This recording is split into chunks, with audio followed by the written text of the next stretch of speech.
Hello and welcome to episode 47 of Triumph Beyond Trauma. This week I have a true gentleman on the show, Steve Budgen.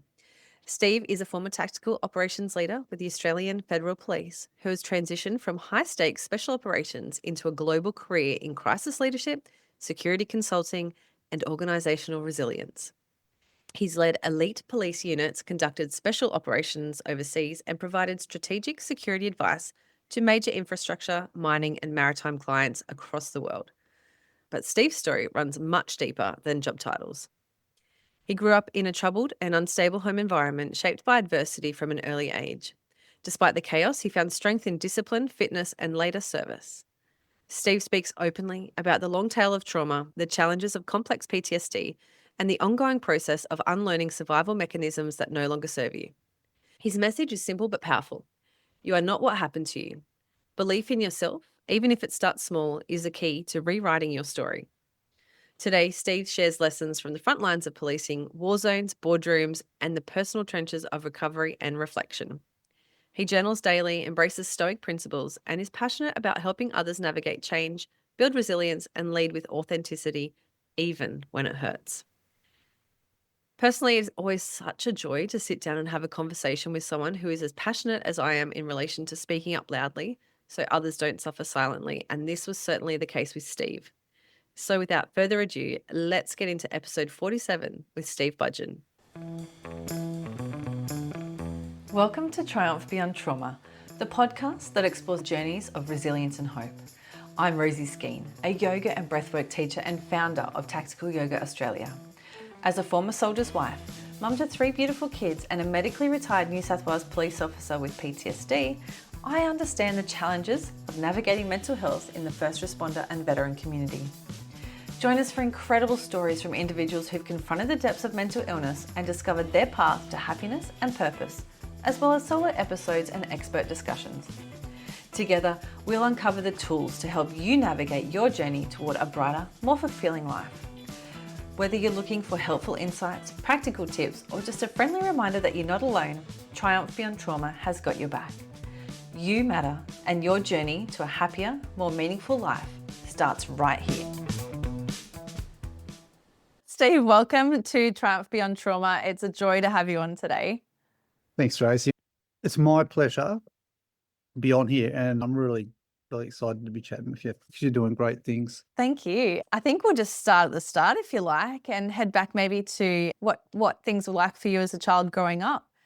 Yeah, sure. So grew up in Dapto Dogs, which is sort of a working class suburb of Wollongong. Well, I actually didn't grow up there because I was born there, stayed there for a few years.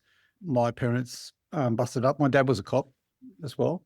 But he moved on, and it was pretty much my mum and my little sister. I was 3 turning 4. Little sister was 1. And and we pretty much got indoctrinated to the whole housing commission thing from that point forward. Mum did some work on the side as a hairdresser, but yeah, we moved around a lot. Yeah, went to lots and lots of different schools. I remember enrolling myself in one school. I think I was in 2nd class. That was Warrawong Public School. Wow. And then from there, I ended up in multiple range of different crazy places. One was in Darwin, lived in a caravan in an Aboriginal settlement outside of Darwin. I was about 7. But mum sort of turned things around when I was 9 and met a nice guy.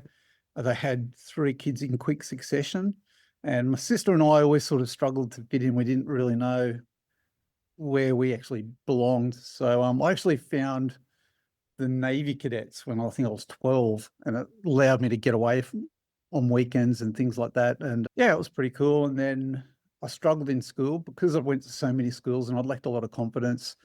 I think I remember telling kids in high school I wanted to join the Navy, and people like say, "Steve, you're too stupid to do that. You're not smart enough. You'd never get in."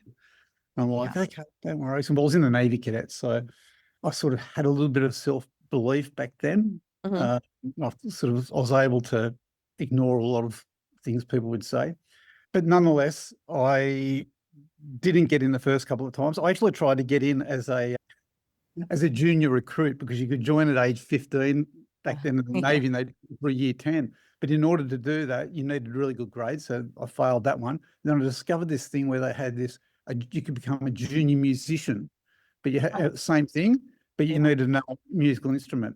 Now, I played the recorder terribly in primary school, but then I thought, this is my chance. So I went to the library, I hired a trumpet and started doing trumpet lessons through school. Didn't work, still failed. But the year after just after I'd finished year 10, I did get into the Navy in a real base level role. Yeah, it was really exciting. It got me away, gave me a sense of belonging. And that's when my journey sort of started. Excuse me. And yeah, it was a big adventure. I found that I got myself into the wrong sort of role. So then I transitioned into Navy diving, which was really, really good for me. But then I had a diving accident, and I had a problem with my ears, so I had to stop diving for a while. So I ended up leaving the Navy. I always wanted to be a cop, and I don't know whether because I wanted approval of my dad or something like that in the background, because we never saw him. We only saw him a couple of times a year back then. He'd moved on, had another family, and yeah, so it was probably maybe some subconscious behind that why I wanted to go down. But I always wanted to serve and yeah, being in some sort of service role. So anyway, didn't get into New South Wales Cops, did get into the Victoria Police, went down there for a few years, and that was crazy. That was back in late 80s, early 90s. It was a different era back then. Oh, yeah. Yeah, it was crazy. It was like just after the Wall Street shootings, I guess.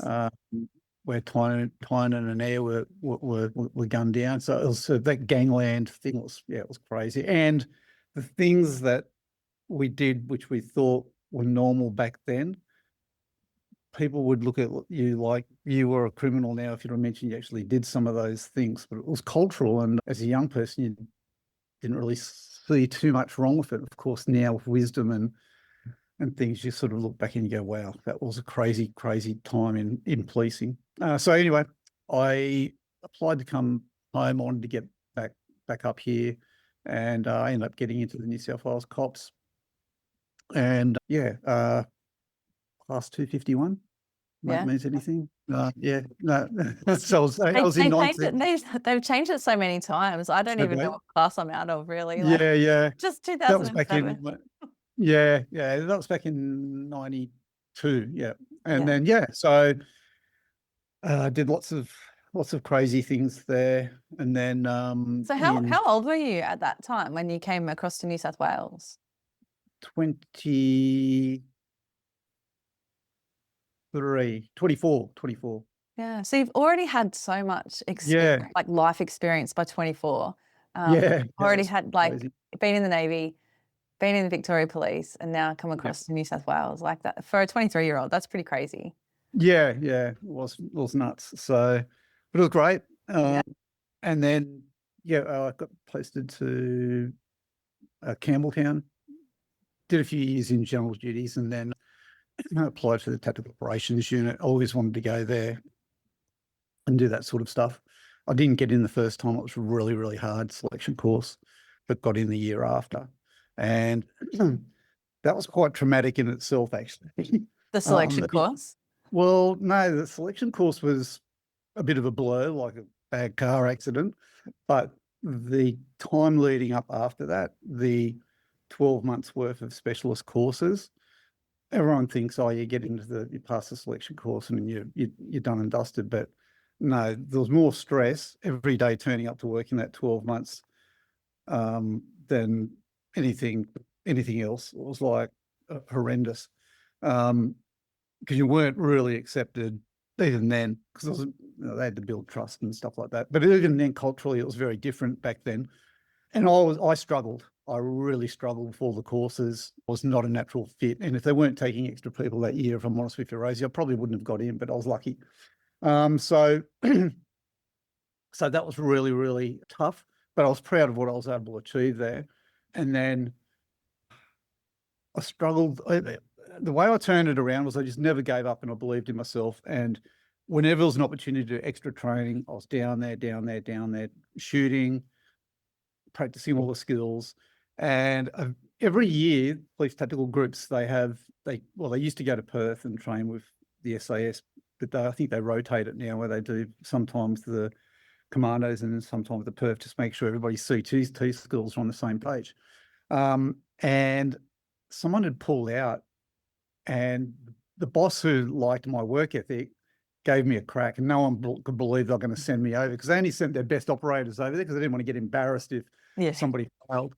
And I got this opportunity, went over there and ended up performing really, really well, to everybody's surprise, and came back. And that was pivotal as well, because I was given an opportunity where people didn't know me, or everyone was on a blank canvas. And that was some intense training. It was live fire, shooting rounds, moving in buildings. It was crazy sort of stuff. But great. But what happened from that point, that was really pivotal, because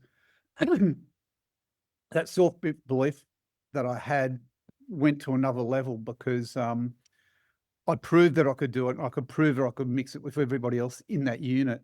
And then opportunities started to happen for me, and I ended up running certain courses, the maritime tactical operations side of the house, some of the specialist weapons, and also some CQB, close quarter battle tactics, which is absolutely my nemesis. It's like dancing, doing some sort of choreographed dance, and I had 2 left feet, but eventually I got there as well. And I always promised myself I was going to take a different approach to training when I started to get into those training roles myself, and focus more on trying to bring out the best in an individual, rather than screaming at them and bashing them over the head, and that bastardization. And it wasn't very popular, the approach at the time, but I've had the opportunity a few times since, sometimes at tragic passing of former members that I used to work with, to catch up with these guys. And I can see the levels at which that place has gone to. Yeah, sure, some tragic things like Lynn have changed a lot of the processes, and things are always changing in that world, like any specialist area. And yeah, I'd like to think I had a little part to play in the transitioning to the different methodologies around training. Maybe it's just a real small part, but I'll take it. Claim it. Yeah, I'll claim it. And then from there, in 2007, John Howard and the Liberal government had a big push on developing a capability around law enforcement that transcended borders, because of what happened on Christmas Island. There was a bad look thing where they ended up sending a whole heap of SAS soldiers onto the Tampa too, I think it was, to deal with a lot of illegal refugees. So we formed this unit, and what they did was they went around Australia and they poached all the experienced tactical operators. Didn't go down too well with the state-based cops. I can imagine. But they paid us a lot of extra money, and yeah, we all headed off down to Canberra, and that was a crazy time. That was also an additional roller coaster ride, doing all sorts of amazing things. Solomon Islands, Timor, a lot of operations at Christmas Island. In that time, I got promoted to team leader, and before I left, I was acting operations manager for a couple of years, actually running high-risk jobs all over the place. One of them was Villawood Detention Centre, when it burnt down. There was a siege there for a couple of weeks for a whole heap of people on top of a roof, and I remember, yeah. Yeah, and they wanted to get them off, and I was getting pressure from senior executive in Canberra, because I was the senior tactical commander on site, saying, get them off the roof now. I'm like, well, there's 50 cameras outside the fence, and if our guys happen to roll off with one of those guys, it's not going to be good. So they trusted me, left it with me. We ended up removing a lot of the staff, which were held hostage at the time, from the centre, and resolving it. So that was a good win. And then from there, I seemed to bounce to Christmas Island, a lot doing the same thing. I had three kids in that time. They're all older now, but at the time it was pretty tough. And I went through a marriage breakdown. Yeah. And that was really, really hard. I always wanted to try and do it better than my dad in terms of parenting. I'm getting pretty raw with you now. Yeah. With your listeners. And I was based in Canberra, and I traveled a lot, and I'm thinking, how am I going to do this? How am I going to have that relationship with my kids that I've always wanted to have, that perhaps I didn't have as a kid, and to be able to give them what I didn't have.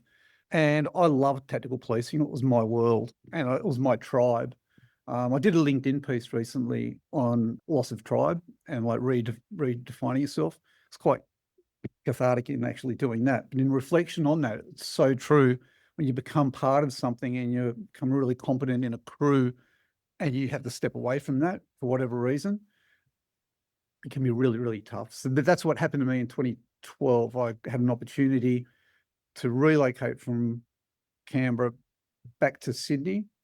And actually I did it on compassionate grounds, and I walked the airport as a sergeant there, and it was, for me, it was soul destroying. I was going to say, how was that? That would have been really hard. So hard. And, and not to detract from the importance of that role. Not at but all. It was very, very different from what I'd been used to and what I'd come from. Mm-hmm. And the people I worked with were amazing. They knew where I'd been, and they loved listening to the stories and working with me. But I was lost. I was really lost. I ended up getting shingles, and it was really, really bad. From stress? From stress. Wow. All left side of my back was a scab for weeks, and I thought, I just can't do this anymore. When I was with the AFP, I did a lot of, I'd always dived from the Navy days. I ended up getting back, my ears healed, started diving again, and developed a really good capability from the AFP. It was the first rebreathe, a tactical diving capability, and went to a lot of symposiums and got a guy out from Scotland who we spoke about, so that sort of stuff. He was connected to a salvage company, and they needed a general manager in Australia to run their marine response. So these guys were swashbuckling dudes that jumped on planes and helicopters and flew to remote areas where a ship might have crashed and actually saved the ship. Wow. And I went to this job interview not really knowing a lot about it other than what this guy had told me. And the people that were in it were two very senior executives from the parent company, in Holland. And they just asked me basic questions about operational decision making. And I'm like, yeah, well, I'd think about this and that and that. And it turns out they really liked it. There was a lot of other senior people from the shipping industry that they bypassed, and I got the job. And I think I was telling you this the other day. It was funny. Mm-hmm. I couldn't believe it. I thought, this is great. It's an opportunity to get back to Sydney. I'm stepping away, and that's going to be really, really hard. But it's a new challenge. And I turned up at this massive warehouse that they had out at Ingleburn, and I'm trying to navigate my way through this place, and there's staff everywhere. And I said, I'm here, it's my first day on the job. And they're like, oh, right, okay, yeah, no worries. Just head up there. And I headed up to the office, and there was this, in the corner, there's this massive office with a library. Like, it was a huge library that you'd see any reputable law firm. Yeah. There's a lot of legal stuff that goes behind marine salvage. And I asked the office lady there, I said, here I am. Where do you want me to sit? She goes, you're over there. I said, where? Just in front of that office? No, in that office where the big mahogany desk is. In the library. In the library. I'm like, this is surreal. And I tell people this all the time. I sat behind this massive desk, and I felt like George Costanza with the Penske file.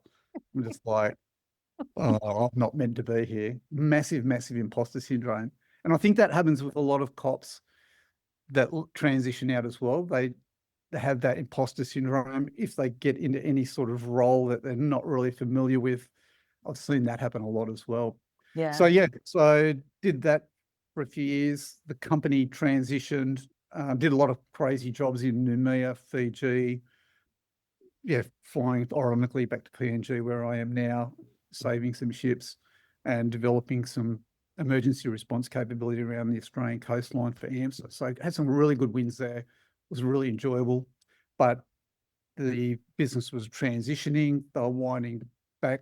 Two companies formed together, and this position was likely to be relocated to Singapore, and they gave me the heads up on that, and I couldn't do that with my kids because I was still so young.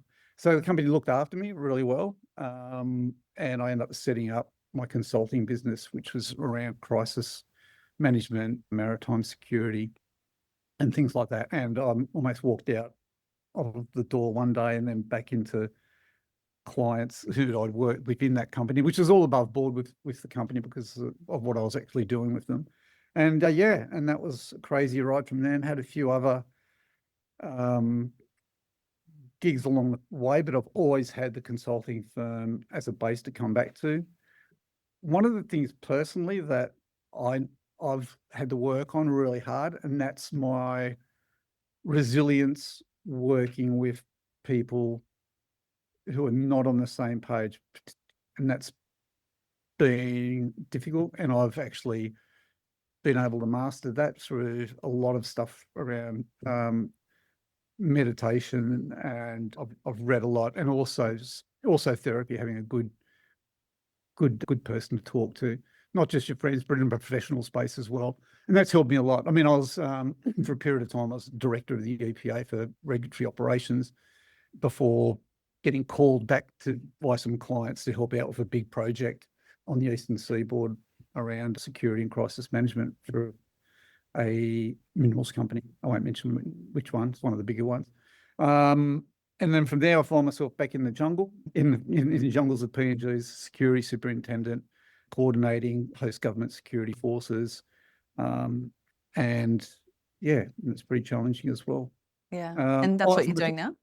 That's where I'm at now. I forgot to mention, when I was at the TOU, it was during 2004 it was. That's the height of the Iraq War. I took 6 months off work and went to Iraq and did all sorts of crazy stuff over there around counterterrorism training and stuff like that. So there's a lot of people that you probably know that I did that with, I'd say. But, so you were training. Rounds it all up. You were training the Iraqis there? Yeah, we're training Iraqis, but back then we also had to do the PSD side of the house internally ourselves. We had our own protected security detail that ran around on the crazy roads of Iraq, between Baghdad and our base, which was south in Anamanaya, which is also an interesting time. And here we are now. But I guess for me, if there's any sort of message around my thing, it's just about self-belief, believe in yourself, keep learning, and keep your head busy with things. And I try to tell that to a lot of friends that are transitioning out of the police. I mean, there's some amazing people doing some great things out there. Solomon Bradstock and Sean Horan doing things with Beyond the Badge, which is great stuff those guys are doing. And, helping people actually believe in the skills that you have as a cop, because we just undersell ourselves so much. And actually letting it fit into a corporate environment and showing you how to sell yourself. So those guys are doing great stuff there. Can I just ask, sorry, before you keep going, because I've written as a kid, I've got notes here, and it's just self-belief I wrote down. And even as a kid, obviously, you know, talking to other kids in the schoolyard in high school saying, I'm going to join the Navy, and them going, oh yeah, whatever. You've had that self-belief, seems like, for your whole life. Do you know where that's come from? Is it just within you, or has someone I've always been a bit of a dreamer, Rosie, and I've never given up on dreams, I think. And I never really had a support network as a kid. My mum tried her best, but she had some substance abuse issues, and both my mum and my sister died very close together from drug-related things. So I guess I had to. It was either that or give up, and the latter wasn't an option. Even I remember when I left the Navy to join the Victoria Police, even people in the Navy said, you're too stupid to do that. There's no way you're going to get in. And I lived with my auntie at the time, because she was close to the Navy base that I worked at, HMAS Penguin in Sydney. And she taught me to touch type. And she gave me all these aptitude tests. And I couldn't believe it when I actually got the call up to go to Victoria to do the testing.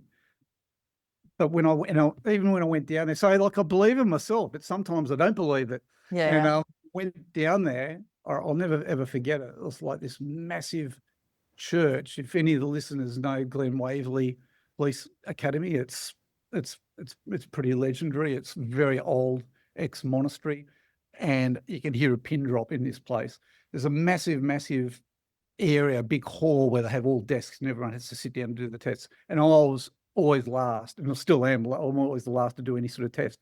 I remember I was the second last to leave the room, and when this old sergeant called everybody together to read the names out, I thought he was reading the names out of the people that were successful and passed the aptitude tests. And as he'd read the names out, they'd leave. And there was a core nucleus of people that are left behind.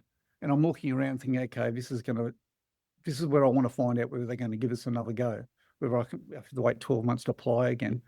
And they said, well, congratulations, you guys have passed to the next stage. You just got to do your physicals now. And I'm like, wow. But even from back then, it's just an example of just always give it a crack and see how you go.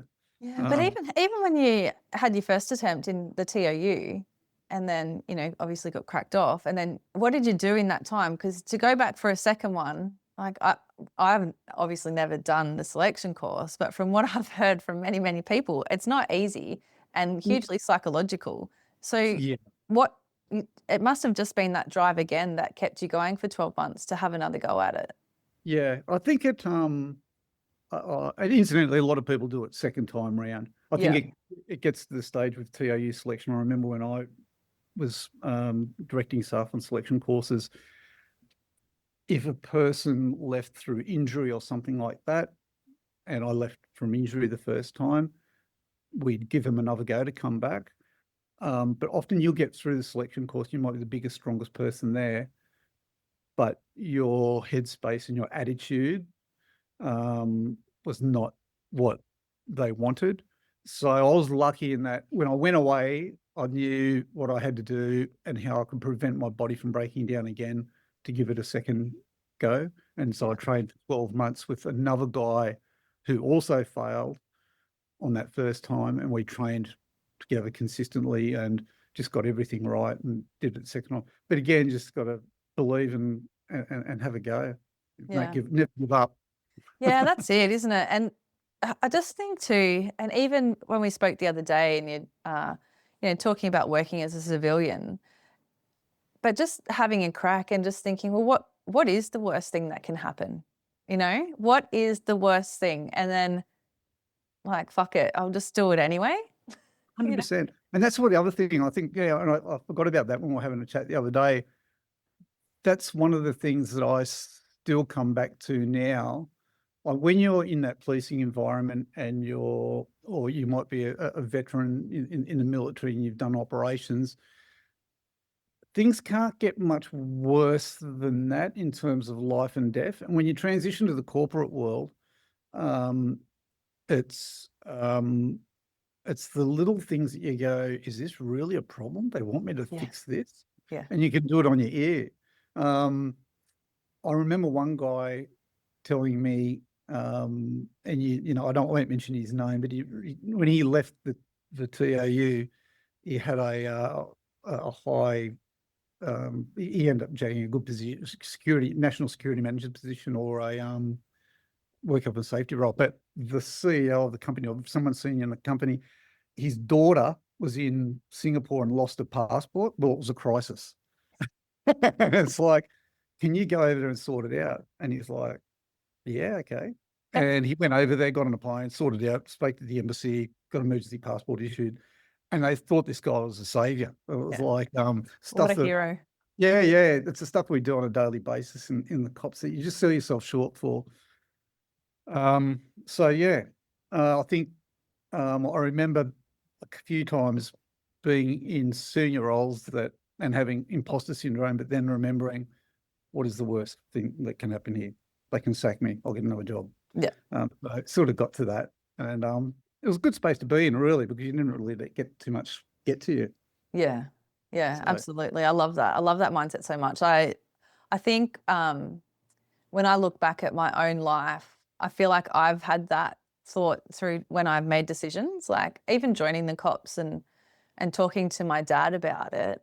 I was working as a barista after being a chef for a few years, and he's like, well, what do you want to do? Because I didn't want to make coffee for the rest of my life.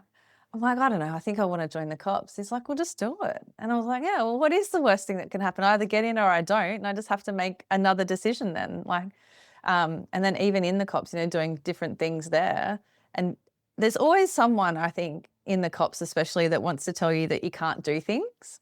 Yeah. So I love that. Okay. Everybody I'm knows going to somebody do it like that. now. You can't do it. You Yeah. can't do it. You can't Yeah. do that. You can't do that. You haven't been in long enough, or you're not smart enough, or Yeah. whatever they want to come up with. You're like, well, I'm going to do it now. It can be fuel for people, that, right? Yeah, I love that. No, that's really good. Yeah, yeah. Your story reminds me very much, and I'm sure you're well aware of Keith Banks. Yeah. There's so many similarities with your story and his, like growing up in a household that wasn't sort of without a father figure and with younger siblings as well. I'm pretty sure he had a younger sister, and then going into doing some specialist policing. I just can see, and there's the mindset that you both have, but also getting out of that, taking yourself out of that situation when you definitely could have been a product of that environment and sort of gone down similar paths. I find that Yeah. so interesting. Yeah, that there's like so many people like that have done Yeah. that same thing. Yeah. Okay. I mean, yeah, I guess so. It's all about what's inside you and how you think, I guess, and whether you and the courage you have to step outside your comfort zone and to back yourself. I think what I found really interesting, and I remember when I was in the TOU, I'd only been there a couple of years, I think, and I was in the meal room on night shift with a very colourful figure from the TOU, great guy, and we were having this discussion around, so what do you think we'll do after this? Do you think we'll be here forever? And it was almost 5 years to the day after that conversation that we're in the same meal room having the same conversation. I said, hey, do you know we had this same chat 5 years ago and we're still here? And the thing is, when you're in a units like that, I think some people find it more difficult to step out of their comfort zone because they've become a master of something. They're well regarded, they're well looked after, they're right in their comfort zone, they're an expert at what they do. And even though to actually get into those high performing units takes a lot, once some people are there, they're not prepared to step out of it and to reinvent themselves and keep learning. I found that a lot too, not just with areas like specialist tactical policing or whatever, but other professions. People sort of like, well, you know what, I'd love to give that a go, but I might fail, and I can't fail. Yeah. And as I've done so much reading now, failure is all about learning, but you don't think about that at the time. No. So I think, the best learnings do come from failures, don't they? Or perceived failures, because yeah. So I guess, and I never really read a lot until probably the last few years, and I think I've learned a lot about myself and about the way I think and about the way I do things through some great readings. Like there's a really good book called Resilient Shield. Yeah, Dan Pronk. Dan Pronk, Tim Ben Pronk, and Ben, and Tim Curtis. Yeah, that's right. 3 ex-SAS guys. But it's like they remove all the bravado and the SAS. They've thrown some stories there, but it's really about resilience and the science behind it. And and some actual coping strategies around stress and things like that. So much out of that. That was a great book. Really good one. A few things like that have helped along the way. Yeah. So, yeah. I just want to go back to when you left, because you made the decision for your kids. How did you find that? Because in a very different situation to you, but that's the same reason that I left, because I had a very young family. And I just realized that I couldn't do both things. And psychologically, very shortly after, I was diagnosed with PTSD anyway. So I knew that the end was there, but I just sort of thought, I can't keep doing this because I need to be there for my kids. I found it really difficult. And, I guess in those roles like policing or defence, that there is that sense of purpose and camaraderie and, the family, which I'm sort of struggle with at the moment in relation to that. But then coming back to your own family, and you said before, you got a little bit deep and said, you wanted to do better than your father did. How do you feel that went for you now that your kids are grown up, and how's your relationship with them? And do you think that's Oh, the best yeah, choice that you made?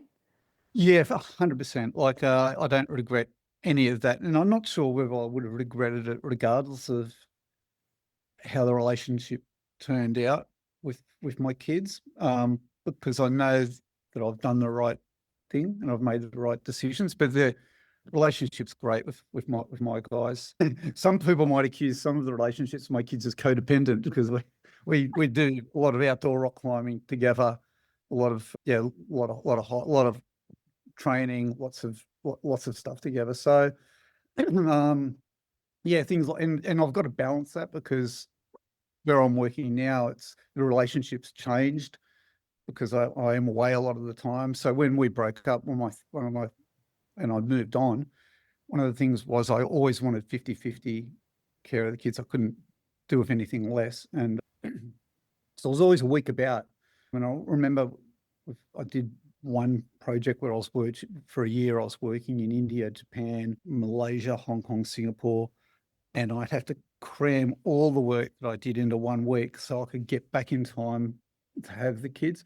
But I'm really, really thankful for the relationship I do have with my ex because she's been very patient and supportive to be able to keep that going. And I've always had that flexibility. Like if I have to, I think it was one stage I had to go to the States because, well, I was tendering to do the search for MH370. And I so I spent a lot of time there, but I was able to do equal time when I come back. So, yeah, I don't regret any of that. And they're the reasons why I've done it. But I think you have to be really, really careful not to expect anything back because kids are kids. And Yeah. I just think you have to do it for your own reasons. And if they've turned out okay and you can say, well, I was there. Oh, look, I've created the biggest thing I've been able to do is create memories for my kids. We've been skiing in Canada, we go to the Whit Sundays, sailing most year, surfing in Bali. Being able to create memories for them has been a big thing. And I wouldn't have been able to do that if I didn't have that 50-50 relationship or be able to transition away from my tribe Yeah. in special police operations to do what I did. You know, my daughter, she's the most pretty feminine, petite little thing, but she's crazy on Drive to Survive Formula One. Oh, It's nuts. so So yeah, for her birthday last year, I took her to Singapore. We had a great time at the Formula One there. yeah. But things like that, the memories are really important to me for the kids. But there's that sacrifice, and I can't remember his name offhand, but it's a great book by a guy called Sebastian Hung, I think it is, and it's a book called Tribe, and it's actually how humans interact in groups, and they talk a lot about American special forces and things like that, and about transitioning away from that and actual loss of tribe. And how your loss of tribe, if you do suffer from PTSD or complex PTSD, it can be compounded by the loss of tribe and not talking to people that get what you're on about. So I think that even when I've transitioned, that's also played a big role in being able to pick up the phone and talking to people that get it. So it's probably a handful of people that I talk to consistently about anything and everything, and we're all very similar with kids and things like that. And I think that's really, really important. And I wish that some of my friends that I've lost along the way could have seen that they had someone to talk to, but they didn't. And that's a struggle. That's a real struggle to try and get your head around, that loss of friends that didn't do what you've done to be able to treat and keep a healthy headspace and keep it real. Yeah, yeah. It's heartbreaking that people don't feel like they can reach out to others. And I mean, I think we've definitely come a long way, especially within probably the last 10 years in relation to mental health, especially for first responders. and veterans, and that it's much more widely accepted that that's something that's really highly likely going to happen to you as a first responder, is you're going to develop some sort of mental health diagnosis, and that's okay. Like, and Yeah, you're not yeah, the only one. And I think that's, part of what drives me now, is that I just want other people to know, like you, I know that you're not the only one, and you don't have to sit with it by yourself. There's so many people out there, especially friends and loved ones, like you say, that have been there as well.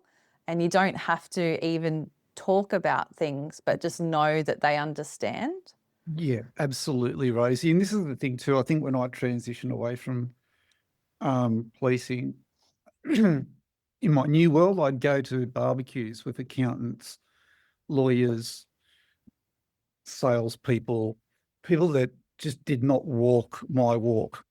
And that's when it was really important to be able to pick up the phone and with someone who gets it and has been in the trenches, so to speak, with yourself, Yeah. who you've shared some challenges with, because other people don't get it. Yeah. It's so hard to describe though, isn't it? Because like we're all people. We're all just people at the end of the day. But I find that same thing with myself. And I think it's funny because I think we're pretty good at picking other first responders in a crowd. I remember Yeah. when my daughter was in preschool, I really was drawn to one of the mums, and I had no idea who she was. And after we got talking, she was a paramedic. Um, and I was just like, well, of course you're a first responder, because I don't know what it is, but you've sort of like got a little radar, you can, Yeah, it just seemed a little bit sure. more normal to me than everyone else, maybe. I don't know. Absolutely. Yeah. Yeah. It's an EQ thing. Perhaps you even want Yeah. that in the cops. I don't know. Or in the, whether you're a fiery, ambo, ex-military person, there's something there that you pick up along the way. It's Yeah, definitely for sure. key, for sure. Do you have advice for people that are thinking about making a transition out of a first responder role, or maybe that have been out for a while, even though it's not been their choice, that are thinking about getting into some other kind of work? Yeah, absolutely. It depends why. I think my advice to people is reflect on why you do it, why you're thinking about it. Are you thinking about it because you feel unfulfilled, or you feel like you're transitioning into another aspect of your life? Just make sure you're doing it for the right reasons, but absolutely go for it, because yeah, sure, a service as a first responder can develop your character, develop who you are, but it doesn't define who you are. You can step away from that. You can reinvent yourself, and you get one life, and it goes so quickly. And I mean, for me, I want to cram as much in as I can, and I think I'm done a pretty good job of that. I don't want to be still in the meal room at the TAU going, oh yeah, imagine if we got out and did that, because some of those people, even though, like, don't get me wrong, if you love what you do, go for it. But if you still have a burning itch to try and do something else, or your hands forced because of whatever reason, you can reinvent yourself, and it's up to you to do it. And it's just about believing in yourself and doing it, and always keep learning. Yeah. So yeah, so my advice would be reflect on why you're doing it, but don't let anything hold you back, and give it a go, because you'll never know. You don't want to live with regret. No, I agree. You don't want to live with regret. I'd hate to look back in 10 years and go, why didn't I just do that Give it a thing? go. Yeah. Have a crack. What's the worst that can happen? And go back. Yeah, that's it. Just do what you were doing before. Yeah. Something you did talk about that excited me the other day, actually, is that you're doing a bit of yoga. Yeah. How have you found that? Yeah, good. I've actually got a Pilates session at 5:30 this afternoon with this great bunch of girls. I'm new to it. It's Limbar on the South Coast, and another mate's got me into it. So yeah, it's good. I think it's it relaxes me, it gets me in the right headspace. Traditionally, I'm the most non-flexible person going, Always done lots of weights, running, swimming, but always been terrible at stretching. And I've found that I've discovered that and when you get to my age, I think it happens, if you've done what I've done most of my life physically, I've got compressed discs, and the yoga's really, really helped with that. Mm. I think I was mentioning to you also, there's an organisation called Talk to Me Bro. Yes. They're developing a lot of momentum. And they started on the South Coast with a close friend who committed suicide, and it's just gone gangbusters. And they're just a beautiful, beautiful group of people. And I've done some sessions with those guys around breath work, and it can be a little bit confronting to start with. Absolutely. Yeah, but it is actually amazing. It's really, really good stuff. But yeah, like I said, it can be pretty confronting to start with, but you just got to get your head around that, and just give it a crack. And I found that amazing as well. All these little tools in the golf bag Yeah. to support you getting through, but nothing's more important than talking to people. Yeah, I agree. I like to think of it as, you have all these tactical options in the COPS, and that's the same with mental health. Yeah. And you can just, pick and choose, you've probably got your core one or two that you do, like talk therapy or something like that. But then, you can go and do your yoga class or do a bit of breath work at home, a bit of Absolutely. mindfulness, like there's so many things that you can pick and choose in that wheel. Yeah, Yeah. for sure. I think, and like just general exercise as well, like as like one of the key tools in that golf bag, or Yeah. your tactical yoga options. Yeah. I think for me, and it doesn't matter what it is, I find that really, really good as well. Whether it's lifting, running, swimming, anything, I just find that it does something. Yeah. And maybe I've been doing it my whole life since I joined the Navy, but I find that if I do something like that, I always feel better afterwards. It's the getting there to do it is the challenging bit for most people, I think. And I think the secret to it is not over-engineering it. If it means going for a 5-minute walk down the beach, it doesn't need to be a 5-kilometre run doing sub-20s or anything like. Yeah. Yeah. Yeah, I agree with that. I think, we can put a bit of pressure on ourselves. It has to look like this or it has to be that, where just moving your bodies is where it's at. Absolutely. Mm. Absolutely. It's just good to talk to somebody who's thinking the same, and I really respect what you're doing. I think it's great. If I can support it in any other way, I'd love to jump on board. I'm getting down to Wagga next week to catch up with Jason Frost, who's an ex-Special Forces guy from 2 Commando who does a lot of stuff in mental health for veterans. So I find that giving back like that really helps me. He's got a big, strong focus on alternative treatments for TBI, traumatic brain injury, which is related to some PTSD stuff. So but no, it's just been a pleasure to have a chat, Rosie. I really appreciate the opportunity. And just that for me, about my age now, I think it's about trying to give back, talking to people like you and seeing where your journey can perhaps help other people, and that learning from that. So that's what I'm sort of focused on now on the side, whether it's doing a podcast, having a chat with veterans, that sort of thing. If I can continue to do that, I'll feel like I'm giving back to people that have also given so much. Yeah, I love that. So one of the things that's really, really helped me, like heaps, is the power of journaling. So I write all little quotes down from all different sorts of crazy things. 5 toxins: complaining, criticizing, negativity, excuses, gossip. Little mental notes for myself, talk less, be calm, observe more. Don't mold and bend other people's desires at the cost of your own. All these little snippets that I get from everywhere, I've journaled them, but I also write daily lessons learnt from the day. And that's been so awesome for me, particularly when I work isolated in the highland jungles of PNG. at the end of the day, I find this so good to do.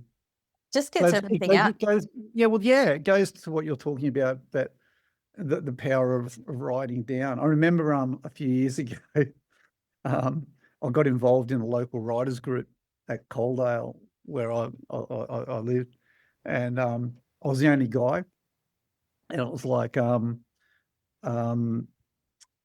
was just these ladies who've written, and then I talked about my first story I took to them was my first 24 hours in Iraq, and they're like, oh wow, but that was really good too, and I'm starting to get back into another writers group. But, that's all. Yeah. Yeah, I think, there's something about journaling that I really like as well. And I think for me, there's so much that goes on in my brain all the time that it's nice to just offload some of it. That's why I do it as well. Yeah. So all the airy fairy wisdom stuff at the back, and in the front, I throw down my thoughts, and also what did I learn from today? What can I do better? It's because I'm like scatterbrain. I'm like I'm the same. bit of attention deficit disorder combined with a bit of complex PTSD. Yeah. And that's like It's a marriage made in heaven, isn't it? With the thoughts that pop up. We're renovating our house at the moment. Well, not renovating, we're just sort of tidying it up a bit. And every other day I'll say to my husband, oh, so I had this thought, and I'll tell him, he's like, just write it down so you don't have to think about it anymore. I'm like, yes, I should write it down. He sounds like a good support network. Yeah, he's good. He's very good. He's ex-defence as well, and he was a fiery for a long time. So he's very, very good. Gets it. Yeah. That's good. Awesome. You need that in your corner. Yeah. Thank you so much. And I know that people that listen, that's why I love podcasting so much, because people literally don't have to do anything and just listen to people like yourself that have been to some crazy places and done some incredible things and come out the other side, and still doing incredible things on the other side, and have moved through that whole process and can say, it's going to be okay. You're going to be okay if you do decide to take a jump. Thank you so much for coming on and being so vulnerable and sharing all of that with everyone, because I know people get so much out of it. Absolute pleasure, Rosie. I hope you've enjoyed today's episode. If you have, make sure to hit subscribe so you never miss any new ones. We release fresh content every Tuesday. And while you're there, take a moment to leave us a review. I would genuinely appreciate your thoughts. Don't forget to connect with me on Instagram and Facebook at Tactical Yoga Australia, and share this episode with your friends, family and workmates to spread inspiration. Your support means the world. My name is Rosie Skeen. Join me again next week for another empowering and positive episode of Triumph Beyond Trauma. Until then, be kind to your mind and trust in the magic of your consistent and positive efforts. Triumph beyond your trauma is closer than you think. Have the best week.